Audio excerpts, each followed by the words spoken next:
남원이 고향인 정영순 씨는 40여 년 전 당시 20대 초반의 나이에 단양에 사는 황성필이라는 사람과 맞선을 보게 되었습니다. 당시 정영순 씨는 여성스럽고 예쁜 외모를 가졌으며 황성필은 훤칠한 키에 피부가 하얀 잘생긴 남자였습니다. 두 사람은 지인의 소개로 맞선을 본 후 서로에게 호감을 느껴서 맞선을 본 지 제 3개월이 지나지 않아서 결혼식을 올렸습니다. 처음 몇 년간은 부부의 금슬이 너무 좋았고 슬하에는 일남일녀를 두었습니다.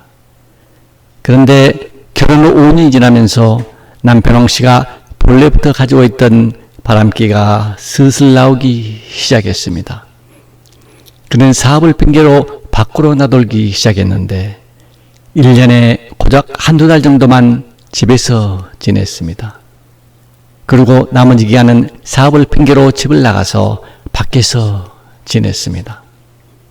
그러다가 정영순 여인이 30세가 될 무렵부터 남편 황씨는 거의 집에 들리지 않았고 마침내 소식마저 끊어져 버렸습니다. 바람 따라서 멀리서 들려오는 소문에 의하면 남편 황씨는 객지에서 예쁜 작은 마누라를 얻어서 살림을 차린 지 꽤 오래되었다고도 했습니다. 그렇게 남편 황씨와 연락이 두절된 채 정여인은 다당에서 홀로 고생하며 두 자식들을 키웠습니다. 어느덧 남편 황씨와 연락이 끊긴 지도 벌써 15년이 더 넘었습니다.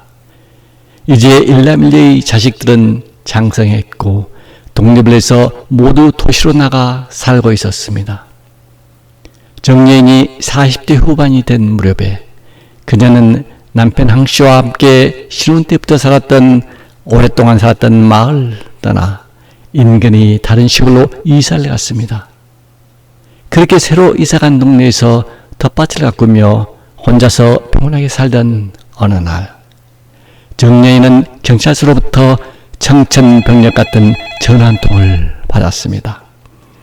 그것은 바로 남편 황성필 씨가 그날 아침에 교통사고로 현장에서 사망을 했으니 병원 영안실로 나와서 시신의 신원을 확인해달라는 것이었습니다. 정여인은 놀란 마음을 진정시키며 겨우 택시를 불러서 해당 병원 영안실로 달려갔습니다. 영안실에 도착해서 시신을 확인해보니 대형 트럭에 깔린 워낙 큰 교통사고였습니다. 시신의 얼굴이 다 망가져 있었고 온몸이 그야말로 피범벅이었습니다. 뿐만 아니라 팔다리 역시 상한 데가 없이 온통 부러지고 찢긴 상태였습니다. 남자의 시신은 운동복 차림이었고 소지품이 전혀 없었습니다.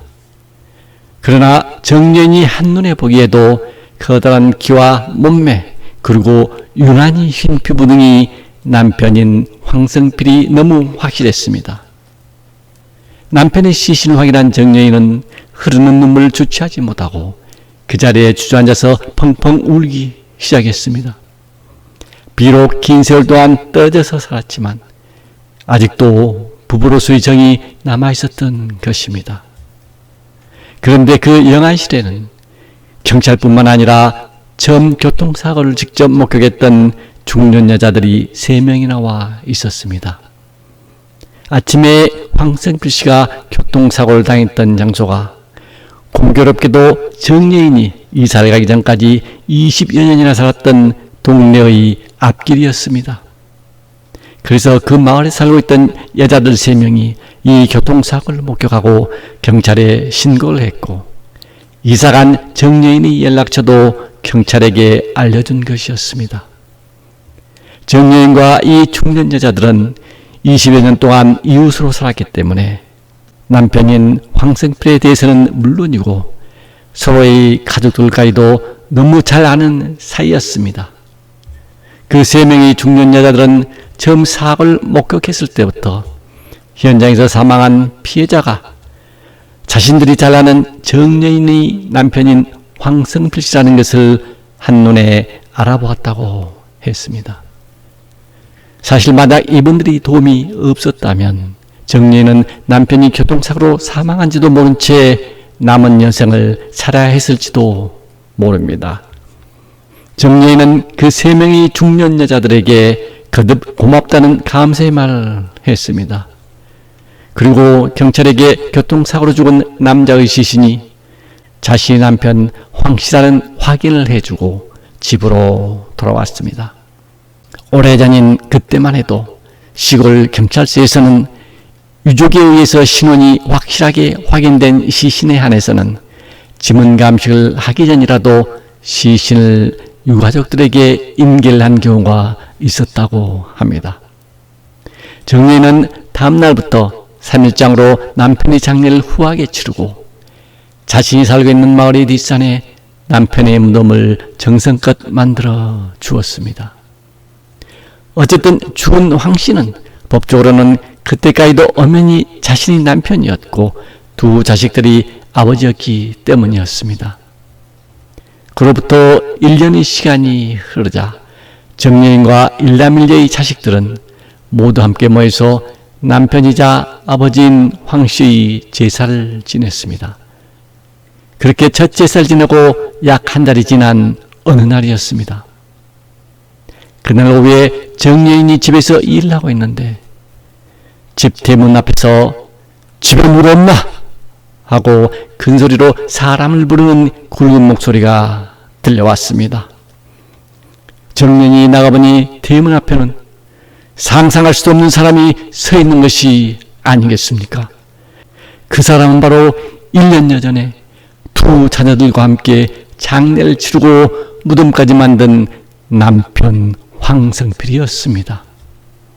비록 대낮이었지만 얼마 전에 제사까지 지낸 남편이 멀쩡한 모습으로 눈앞에 나타나자 정리에는 머리털이 곤두서는 듯한 공포와 함께 까무러질 듯이 놀랐습니다.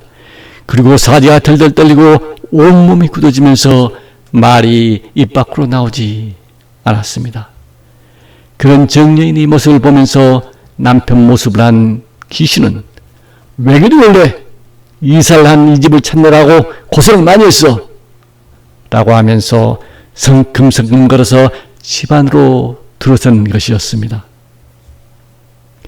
이윽고 어느 정도 시간이 지나면서 정리는 차츰 안정을 되찾았습니다. 그리고 지금 자신을 찾아온 남자는 귀신이 아니며 멀쩡하게 살아있는 남편 황성필임을 확인했습니다. 그렇다면 1년여 전에 자신이 직접 장례를 치렀고 무덤까지 만들어준 남자는 도대체 누구란 말인가? 정리는 마을 사람들과 함께 1년 전에 장례를 치른 무덤으로 와서 땅을 파 내려갔습니다. 그리고 관뚜껑 들어 시신을 살펴보니 매장한 지 1년이 넘어서인지 그 남자의 시신은 이미 부패가 많이 진행된 듯 수의 곳곳이 감누리게 변해 있었습니다. 정리는 경찰서에 전화를 해서 자신의 남편이 살아서 돌아왔다는 사실을 알렸습니다.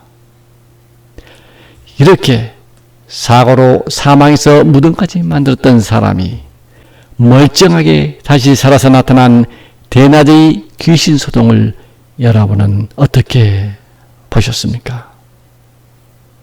다음에는 더 무서운 귀신 이야기로 여러분을 찾아뵙겠습니다. 이야기 채널입니다.